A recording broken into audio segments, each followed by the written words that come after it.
السلام علیکم اسٹوڈنٹس، جیسے کہ آپ لوگ جانتے ہیں پچھلے لیکچر تک ہم نے عہد رسالت پہلا مرحلہ دیکھا تھا جمع و تدوین قرآن کا۔ اب آج ہم جو ٹاپک دیکھنے جا رہے ہیں وہ ہے عہد صدیقی یعنی دوسرا مرحلہ۔ کہتے ہیں ابو بکر صدیق کے دور خلافت کے آغاز میں ہی کئی فتنوں نے سر اٹھا لیا۔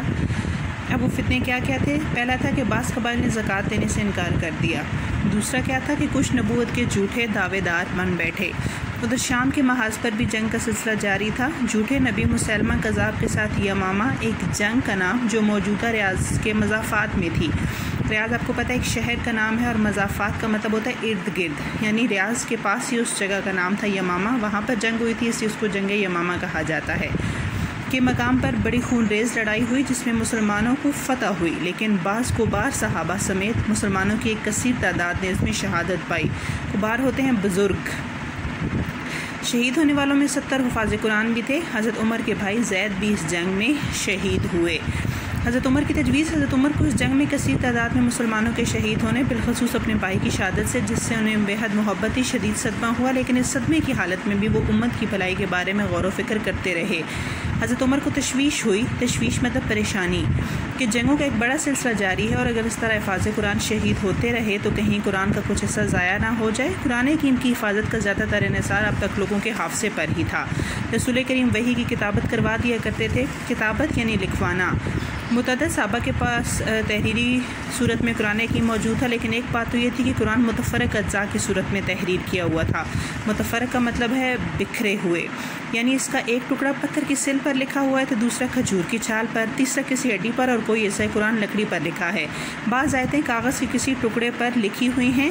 اس صورت میں تحریری قرآن سے استفادہ کرنا یا اختلاف کی صورت میں اس سے رجوع کرنا بہت مشکل ہوتا۔ استفادہ مطلب ہوتا ہے فائدہ اٹھانا۔ اتنے سارے متفرق اجزاء کو طویل عرصے تک محفوظ رکھنا بھی آسان نہ تھا۔ دوسری بات یہ تھی کہ متفرق اجزاء بھی نجی حیثیت میں تھے، اسے مسلمانوں کی اجتماعی یعنی سرکاری منظوری اور اختیارات کی حیثیت حاصل نہ تھی کہ مستقبل میں اختلاف کی صورت میں اس کے ذریعے فیصلہ کیا جا سکے یا یہ کہ اس کے ذریعے اختلاف کو پیدا ہونے سے ہی روک دیا جائے۔ حضرت علی رضی اللہ تعالیٰ عنہ بھی حضور علیہ السلام کے وصال کے بعد اس کام کی طرف متوجہ ہوئے۔ آپ قرآن حکیم کو جمع کرنے کی غرض سے گھر میں بیٹھ رہے۔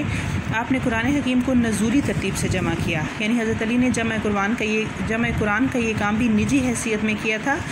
حضرت عمر نے سرکاری سطح پر جمع قرآن کی ضرورت کو محسوس کیا، چنانچہ آپ حضرت ابو بکر کے پاس گئے، ان سے اپنے اندیشوں اور جمع قرآن کی ضرورت کا ذکر کیا اور آخرکار انہیں اس امر کا قائل کر لیا۔ امر کا قائل کر لینا یعنی اپنی بات منوا لینا۔ پھر حضرت زید کا بیان، کہتے ہیں یمامہ کی لڑائی کے فوراً بعد حضرت ابو بکر صدیق نے مجھے بلوا بھیجا۔ میں ان کے پاس پہنچا تو وہاں حضرت عمر بھی موجود تھے۔ حضرت ابو بکر نے مجھ سے کہا، عمر نے آ کر مجھ سے یہی بات کہی ہے کہ یمامہ کی لڑائی میں ایک بڑی تعداد میں قرآن کے حفاظ شہید ہو گئے ہیں۔ اگر لڑائی کے دیگر مقامات پر قرآن کے حافظ اسی طرح شہید ہوتے رہے تو مجھے اندیشہ ہے کہ قرآن کا ایک بڑا حصہ نہ چلا جائے، اس لیے میری رائے ہے کہ آپ قرآن جمع کرنے کا حکم دیں۔ میں نے عمر سے کہا، ہم وہ کام کیوں کر سکتے ہیں جو رسول صلی اللہ علیہ وآلہ وسلم نے نہیں کیا۔ عمر رضی اللہ تعالیٰ عنہ نے کہا، اللہ کی قسم یہ بھلائی ہے۔ اس کے بعد عمر مجھ سے بار بار کہتے رہے، یہاں تک کہ اللہ نے اس کام کے لیے مجھے شرح صدر عطا فرما دیا۔ شرح صدر عطا فرمانا یعنی دل میں خیال ڈال دینا، دل میں خیال ڈال دینا۔ اور اب اس کی بابت میری بھی وہی رائے ہے جو عمر کی ہے، اس کی بابت یعنی اس کے بارے میں۔ حضرت زید کہتے ہیں کہ اس کے بعد حضرت ابو بکر نے مجھ سے فرمایا، تم ایک زیرک جوان ہو۔ زیرک کا مطلب ہوتا ہے دانا، عقل مند۔ ہمیں تمہارے بارے کوئی بدگمانی نہیں ہے، تم رسول صلی اللہ علیہ وآلہ وسلم کے لیے وحی لکھتے رہے ہو، لہٰذا تم قرآن کے آیات کو تلاش کر کے انہیں جمع کرو۔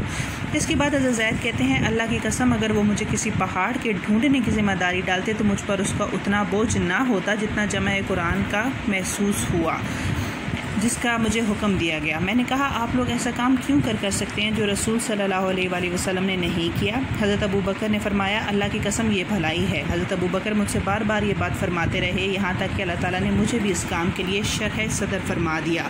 شرح صدر فرمانا پہلے بھی بتایا ہے آپ لوگوں کو، دل میں خیال ڈال دینا، جس کے لیے دونوں حضرات کو عطا فرمایا تھا۔ چنانچہ میں نے قرآن کی آیات کو تلاش کرنا شروع کیا اور کھجور کی چوڑی شاخوں، پتھر کی سلوں اور لوگوں کے سینوں سے قرآن کو جمع کیا۔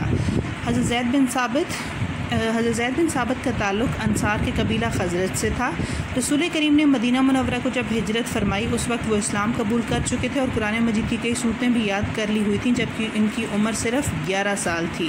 ہجرت کے بعد حضور علیہ السلام نے انہیں اپنا کاتب وحی مقرر فرمایا۔ مدینہ منورہ میں کتابت وحی کا کام اکثر وہی انجام دیتے تھے۔ حضور کی ہدایات پر انہوں نے یہودیوں کی زبان بھی سیکھ لی تھی 17 یا اس سے بھی کم دنوں میں، اور آپ کی جانب سے یہودیوں کے ساتھ خط و کتابت کے فرائض بھی وہی سر انجام دیتے تھے۔ ثقیفہ بنی سعدہ میں وہ پہلے انصاری تھے جنہوں نے حضرت ابوبکر کے انتخاب کی تجویز کی حمایت کی۔ حضرت عمر کے عہد خلافت میں مدینہ منورہ کے قاضی مقرر ہوئے۔ حضرت عمر اور حضرت عثمان ہر دو حضرات کے عہد خلافت میں امیر المومنین حج کے لیے مکہ تشریف لے جاتے تو مدینہ منورہ کی حکومت ان کے سپرد کر جاتے۔ غزوہ بدر میں شرکت کی خواہش کی لیکن کم سنی کی وجہ سے حضور نے اجازت نہ دی۔ غزوہ خندق میں شرکت کی۔ غزوہ تبوک میں وہ اپنے قبیلے کے علم بردار تھے۔ علم بردار یعنی جنگ میں جس شخص نے ایک جھنڈے کو اٹھایا ہوا ہوتا ہے۔ جنگ یمامہ میں بھی شریک ہوئے۔ جنگ یرموک میں جو مال غنیمت حاصل ہوا اس کی تقسیم کے قواعد بھی انہوں نے مقرر کیے۔ حضرت عمر کے عہد خلافت میں دیوان قائم ہوا۔ دیوان دربار شاہی یا عدالت، تو اس میں درج کرنے کے لیے فہرست اسماء بھی انہوں نے مرتب کی۔ حضرت عثمان کے عہد خلافت میں بیت المال کے نگران مقرر ہوئے۔ انہوں نے 45 ہجری ایسی کچھ عرصے بعد وفات پائی۔ آپ قرأت، فقہ اور علم الفرائض میں امتیازی اور خصوصی مہارت رکھتے تھے۔ صحابہ کرام کی ذہانت، زیرکی اور علم و فضل کے معترف تھے۔ زیرکی دانائی اور معترف مطلب ماننے والے۔ حضرت عبداللہ بن عباس انہیں راسخین فی العلم میں شمار کرتے تھے، اس لیے انہیں جبر الامت کہا جاتا ہے۔ ان سے بہت سے صحابہ نے قرآن مجید سیکھا اور ان سے حدیث روایت کی ہے۔ حضرت زید حضور کے دوسرے دور ارضۃ الاخیرہ میں شریک ہوئے تھے اور اسی کے مطابق لوگوں کو قرآن پڑھاتے تھے۔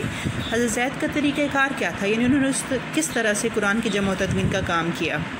حضرت زید بن ثابت نے قرآن حکیم کو جمع کرنے کے لیے جو طریقہ کار اختیار کیا وہ ان صفات کا مظہر تھا۔ مظہر مطلب نمونہ، جن کا ذکر حضرت ابوبکر نے انہیں یہ ذمہ داری سپرد کرتے وقت فرمایا تھا، یعنی جوان، زیرک، بدگمانی سے بالا تر اور رسول کریم کے کاتب وحی۔ آپ نے سخت محنت و جان فشانی، سمجھ بوجھ، امانت داری اور مہارت سے کام لے کر قرآن مجید کو جمع کیا۔ جان فشانی کا مطلب بھی محنت ہوتا ہے، انتھک محنت۔ آپ نے نہ تو صرف اپنے اور صحابہ کرام کے حافظے پر انحصار کیا اور نہ صرف تحریروں پر، بلکہ ان تمام ذرائع سے استفادہ کیا۔ استفادہ کا مطلب ہوتا ہے فائدہ اٹھانا۔ سرکاری طور پر یہ اعلان کر دیا گیا کہ جس شخص کے پاس قرآن مجید کی کوئی آیت یا آیات لکھی ہوئی ہوں وہ حضرت زید کے پاس لے آئے۔ جب کوئی شخص قرآن کا کوئی لکھا ہوا ایسا لے آتا تو حضرت زید اور حضرت عمر جنہیں حضرت ابوبکر نے حضرت زید کی معاونت پر معمور فرما دیا تھا۔ معاونت مدد، اور معمور کا مطلب ہوتا ہے مقرر۔ درج ذیل طریقوں سے اس کی تصدیق کرتے۔ سب سے پہلے اپنے حافظے سے اس کی توثیق کرتے۔ توثیق مطلب تصدیق۔ حضرت زید اور حضرت عمر دونوں حافظ قرآن تھے۔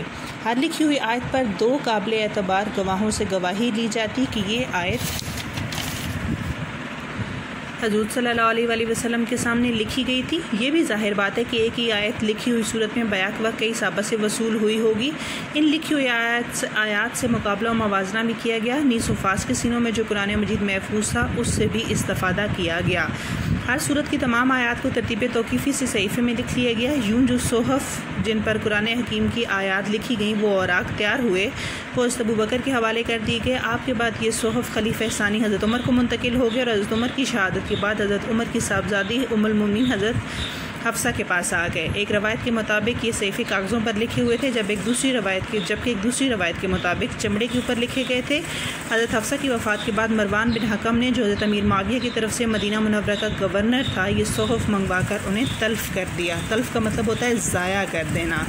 یہ ایک کاپی تھی جو ان کے پاس ان کے ہاتھ لگی اور انہوں نے اس کو ضائع کر دی، لیکن یہ ایسا نہیں تھا کہ انہوں نے قرآن مجید کو سرے سے نعوذ باللہ ختم کر دیا۔ ٹھیک ہے، ابھی بھی قرآن مجید کے جو صحف تھے وہ موجود تھے۔ اس کے بعد ہے عہد عثمانی، یعنی قرآن مجید کی جمع و تدوین کا تیسرا مرحلہ۔ حضرت عثمان کے عہد خلافت میں جمع قرآن کا یہ کام ہوا۔ تمام مسلمانوں کو قرآن حکیم کی ایک قرأت پر اکٹھا کیا گیا۔ عہد صدیقی کی صحف کو صورتوں کی ترتیب کے ساتھ ایک مصحف میں یکجا کر کے لکھ دیا گیا۔ یکجا کا مطلب ہوتا ہے اکٹھا۔ اس مصحف کی نقول تمام صوبوں میں بھیج دی گئیں اور تمام مسلمانوں کو اس مصحف کے مطابق قرأت اور کتابت کا پابند کر دیا گیا۔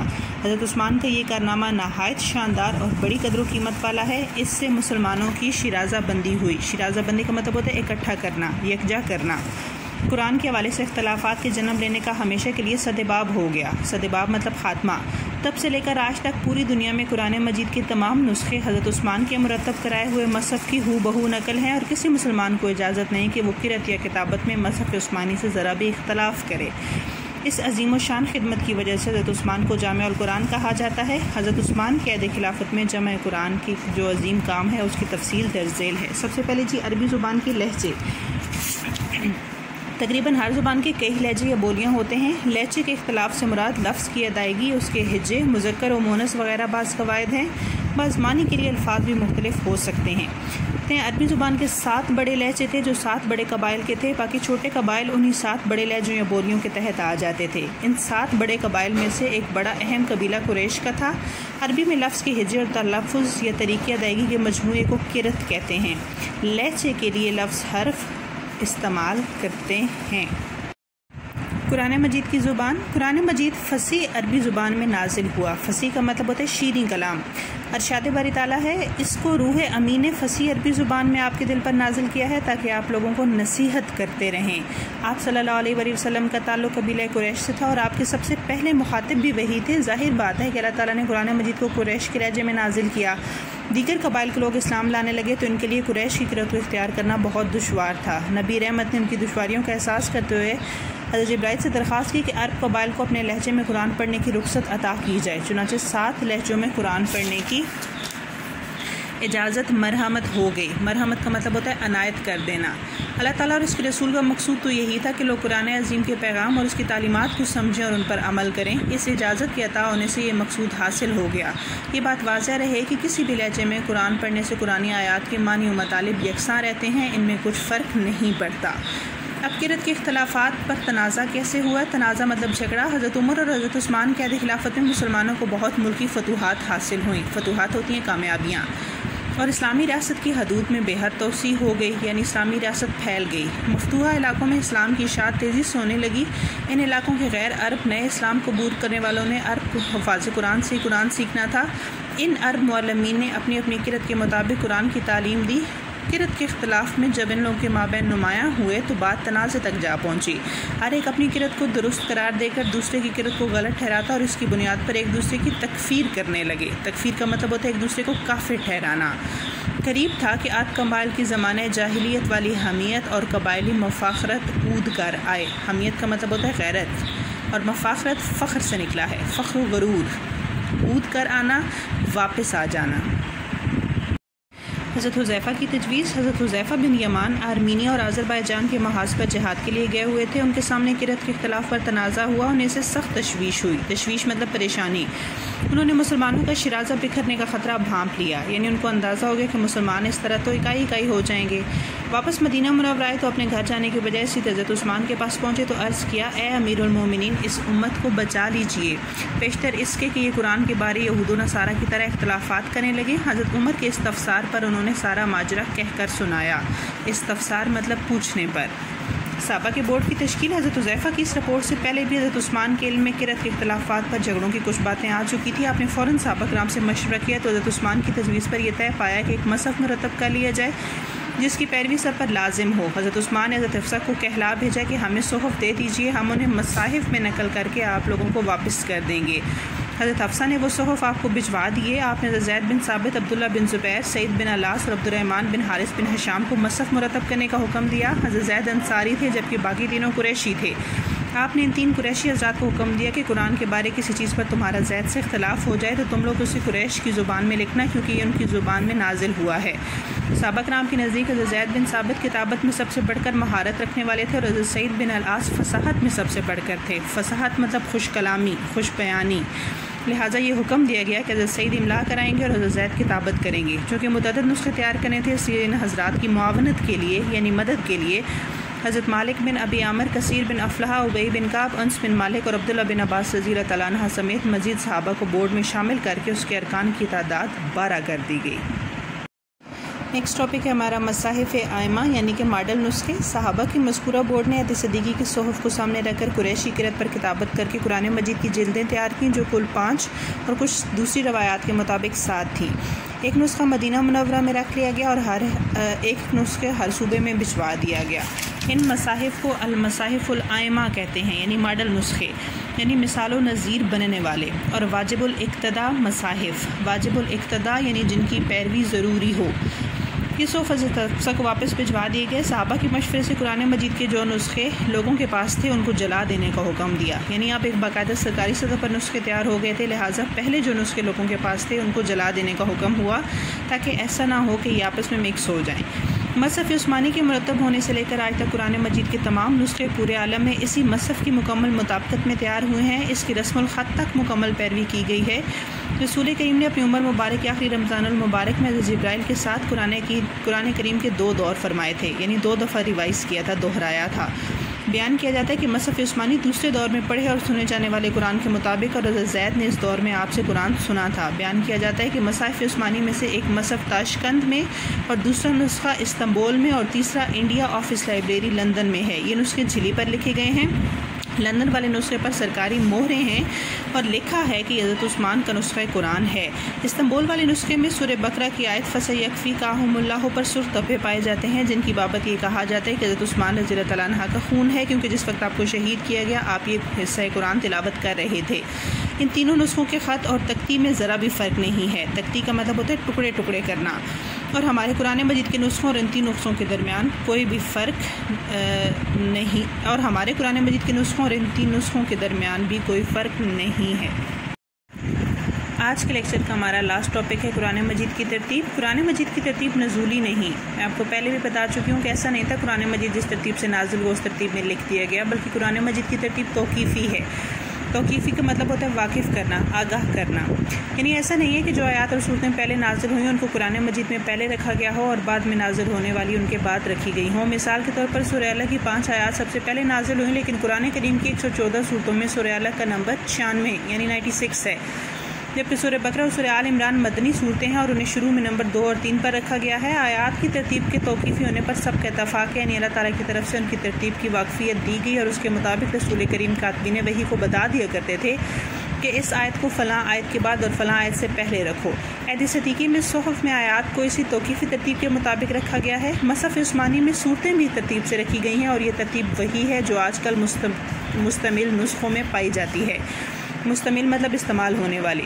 صورتوں کی ترتیب کے توقیفی ہونے پر سب کا اتفاق نہیں ہے، بعض کے نزدیک یہ بھی توقیفی ہے جبکہ دوسروں کے نزدیک یہ صحابہ کرام کے اجتہاد سے کی گئی۔ اجتہاد کا مطلب ہوتا ہے کوشش۔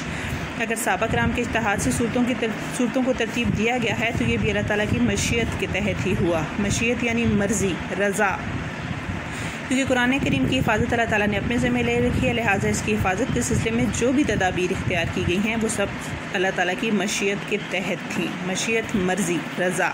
نیکسٹ ٹاپک ہے 7 مشہور کرت، یہ انشاءاللہ آپ نیکسٹ لیکچر میں سنیں گے۔